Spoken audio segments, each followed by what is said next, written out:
Moin Moin, hallo und herzlich willkommen zu einem neuen Video hier auf meinem Kanal. Heute gibt es hier eine Runde Shakes and Fidget. Wir checken heute den Blutweber aus. Die neue Klasse, die Ende des Jahres das Game betreten wird, ist gerade auf dem Beta-Server. Für jeden frei zugänglich, könnt ihr alle testen, wenn ihr möchtet. Ihr habt alle eine Mail bekommen in-game und da könnt ihr auf den Beta-Server dann auch zugreifen.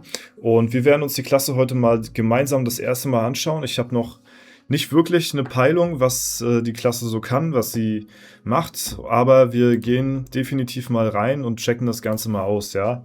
Wir nennen uns mal den Blattser, ja, warum nicht, dem Blattspinat.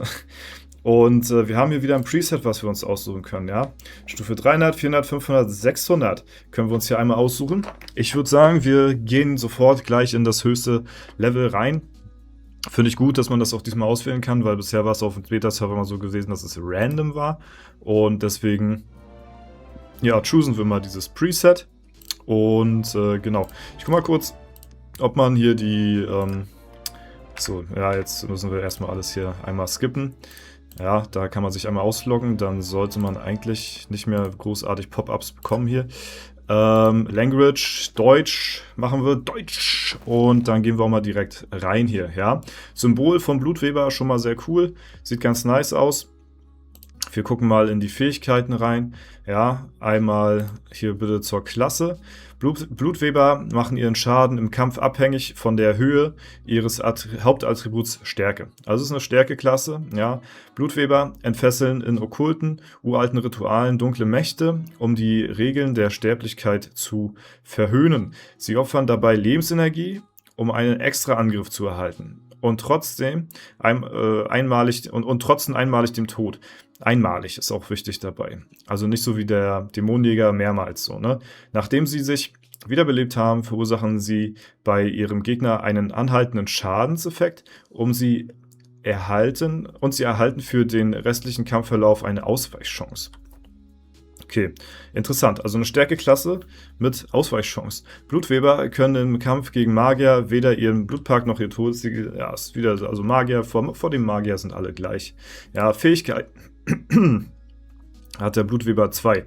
Einmal den Blutpakt und das Todessiegel. Während eines Kampfes haben Blutweber eine 30% Chance. Während des gesamten Kampfes haben Blutweber eine 30% Chance, ein morbides Ritual zu vollführen, wobei sie 10% ihrer aktuellen Lebensenergie opfern, um dafür einen zusätzlichen Angriff zu machen. Okay, also nochmal zusammengefasst, im Kampf 30% Chance, 10% des Lebens zu opfern für einen extra Angriff. Ja, okay.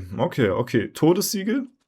Sobald Blutweber das erste Mal tödlich verwundet werden, aktiviert sich ihr Todessiegel.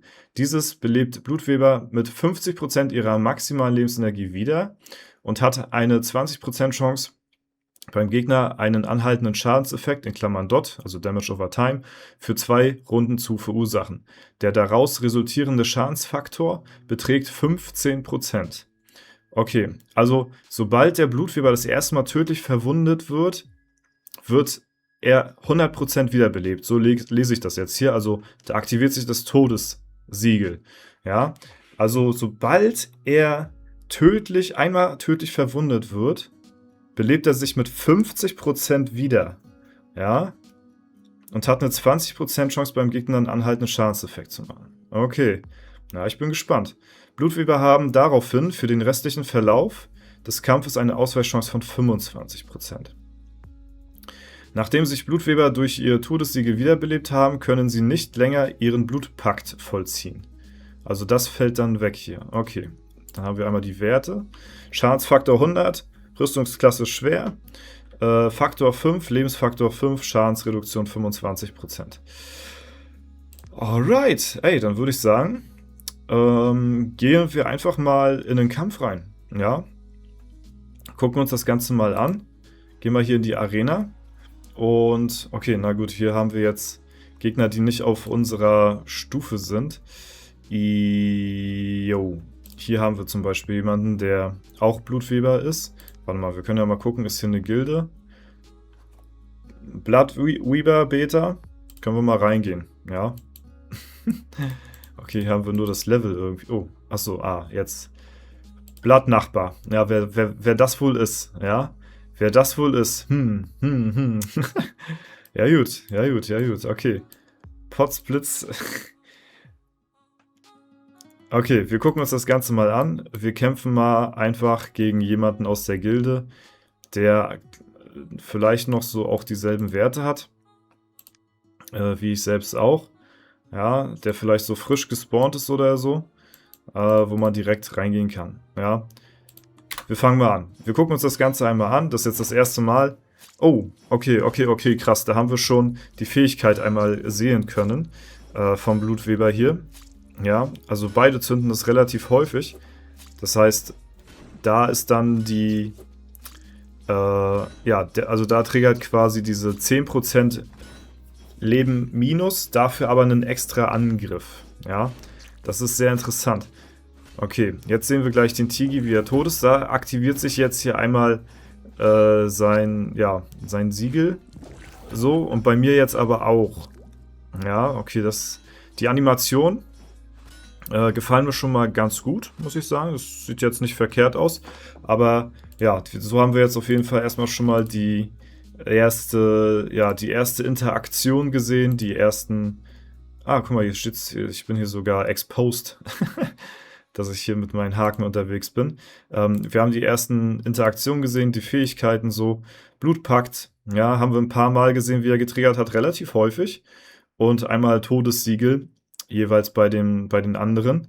Ja, belebt sie mit 50% wieder, hat eine 20% Chance beim Gegner anhaltenden Schadenseffekt dort zu verursachen. Da muss ich nochmal gleich drauf achten, das habe ich jetzt gar nicht so richtig sehen können. Wir gehen nochmal rein in den Kampf und gucken uns das Ganze an. Ja, hier sieht man, wie man Schaden bekommt, aber dafür einen extra Angriff raushaut hier. Ne? Vielleicht achten wir nochmal gleich drauf. Da, zack, Leben verloren, extra Angriff raus. Ich glaube, es ist auch wichtig, dass die Klasse durch diese Fähigkeit auch irgendwo ja, ein bisschen tanky ist, schwere Rüstung hat, Stärke, Hauptattribut so. Eigentlich hätte ich eher, glaube ich, die Klasse als eine Zauberklasse, also als Mage zugeordnet. Aber aufgrund mit der Fähigkeit, ist es, glaube ich, gar nicht so verkehrt. Oh, guck mal, jetzt sehen wir den Dodge-Schaden. Ja, ich glaube, den haben wir das erste, oder? Haben wir den gesehen? Ja, auf jeden Fall das hier oben, diese rote Grütze. Das ist der Dodge-Schaden. Der hat jetzt getriggert bei ihm auf mich. Trotzdem haben wir gewonnen gegen ihn. Ja, also da hat dann auch die Chance getriggert. Ja, was ist so der erste Eindruck von der Klasse? Also wir haben ja auch hier eine Ausweichchance, ne? Das ist ja auch nochmal, das haben wir jetzt, glaube ich, auch noch nicht gesehen. Beträgt 15-20% Chance, diesen Dot auf den Gegner.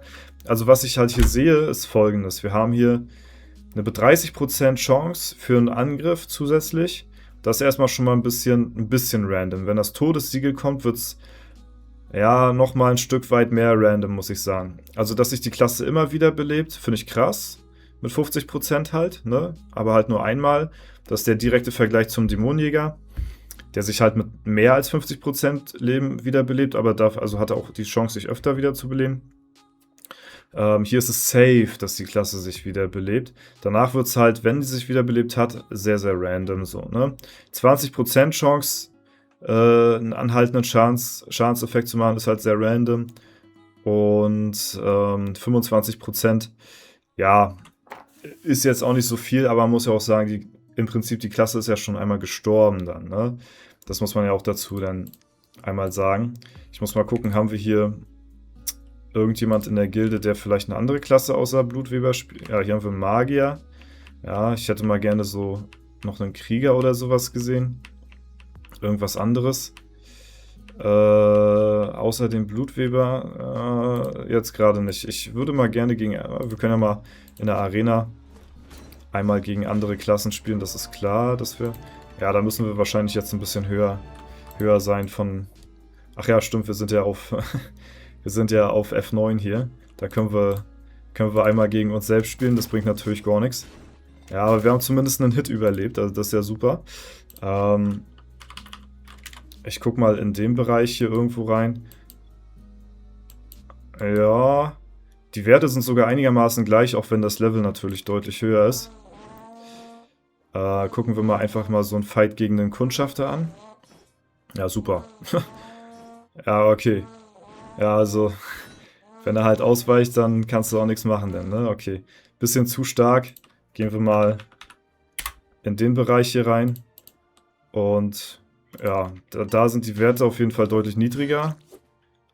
Aber wir gucken uns das Ganze mal an, wie das hier jetzt mal so gegen den Kundschafter auch hier so aussehen kann. Ne? So, wir sehen hier ein paar Mal, aktivieren wir hier unseren Extra-Angriff. Der Extra-Angriff, der kann wahrscheinlich auch critten, denke ich mal. Okay, jetzt beleben wir uns wieder, jetzt wird es halt interessant. Ja, okay, da haben wir jetzt mal einmal gewonnen. Ich würde nochmal gegen Kundschafter gerne sehen. Ja, einfach mal so gegen andere Klassen, wie sich da das Ganze so verhält. In Dungeons brauchen wir jetzt nicht reingehen. Das macht jetzt keinen Sinn. Großartig, wir gucken uns hier das direkte PvP an. Ne? Also auf mich wirkt die Klasse ein wenig random, sag ich mal. Es ist halt eine Stärke-Klasse. Also so für Serverstarts sind halt so Geschickklassen ein bisschen besser geeignet, Stärke schwieriger. Das Ding ist, was macht eine Klasse so zur guten Serverstart und Klasse und was macht sie zu einer guten Late-Game-Klasse? Das ist also das Thema jetzt bei mir, weil für mich ist es ja ein eventueller zukünftiger Kandidat, den ich vielleicht ja Long-Term spielen möchte, so, ne, weil ich mir ja mal das angucken will auf jeden Fall. Die Klasse wirkt auf mich auf den ersten Eindruck etwas random, ja, was sie wahrscheinlich zu einer ganz guten Server-Start-Klasse machen wird. Dagegen spricht vielleicht aber so ein bisschen Stärke, aber ist okay. Kann immer noch mit der Fähigkeit gut ausgeglichen werden. Das Problem dabei ist, wenn eine Klasse von den Fähigkeiten her relativ random ist, dann ist sie wahrscheinlich später im PvP Late Game, und das ist mir ja relativ wichtig, wahrscheinlich, ja, also da willst du halt nicht so viele Random-Faktoren drin haben in der Klasse. Da willst du eigentlich, dass die Klasse ja, sich gut konstant hält, so in der Ehrenhalle. Und jetzt nicht so diese Werte hat, sag ich mal, jetzt hätten wir beinahe einen Hit bzw. einen Kill gesehen durch den Dot. Das wäre auch interessant gewesen. Ja, das ist halt so das Ding. Also, ich glaube, das könnte eine gute Server-Start-Klasse werden. Mid-Game könnte auch Spaß machen, Late-Game muss man mal gucken. So auf den ersten Einblick, wie mir die Klasse so generell gefällt, muss ich sagen, also ist so jetzt rein vom Zusehen, von den Fights her, macht es schon irgendwie Laune, muss ich sagen. Also es macht schon Spaß, jetzt dabei zuzuschauen, ey, macht man jetzt hier nochmal einen extra Fight, einen extra Angriff, ist es jetzt hier irgendwie, machen wir nochmal so, ne, beschwören wir unseren Blutpakt hier und so, ne, machen wir da Dot-Schaden auf den Gegner. Das sind viele Dinge, die können passieren so, ne, wir können auch ausweichen mit einer Chance, also die Klasse ist schon relativ umfangreich, was das Gameplay betrifft so, ne. Deswegen, wenn die Klasse rauskommt, werde ich sie definitiv ein paar Mal spielen zu Serverstarts, um mir da dann nochmal ein fundierteres Bild zu machen und halt eben die Klasse auch zu testen, wie sie sich halt wirklich gegen Live-Spieler bei einem Serverstart gegen andere so verhält. Da werden wir definitiv einige Tests machen. Auf dem Beta-Server ist es immer ein bisschen, spielst du halt gegen andere Beta-Accounts und so, ne? Das halt es ist nicht die ganze Realität. Deswegen, das kann man sich dann erst wirklich ein Bild machen, wenn man halt eben auch ja, auf einem Live-Server halt spielt, so, ne? Okay, der extra Angriff, der kann auch critten, haben wir jetzt gerade hier gesehen. Auch sehr wichtig zu wissen, ja. Und ja, aber generell finde ich die Klasse interessant, muss ich sagen.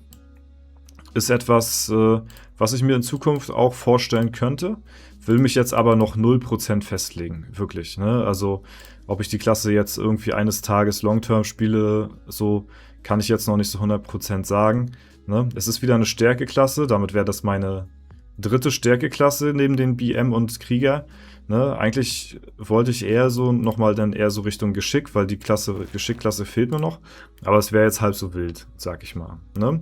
Also, genau.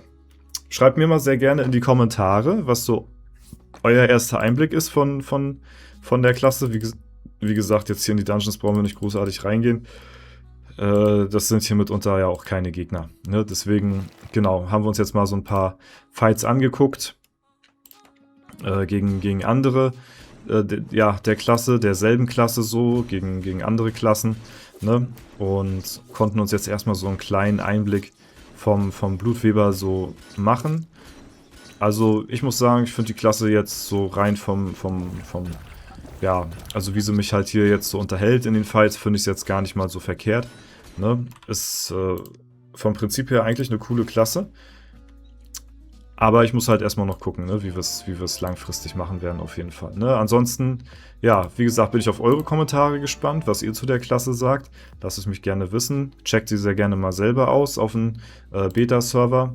Wenn ihr hier auf den Reiter geht, dann kommt ihr hier einfach auf den Link und könnt dann ja, den Beta-Server spielen. Ne? Ich glaube, hier ist der Link jetzt gerade auf dem Beta-Server selbst nicht da.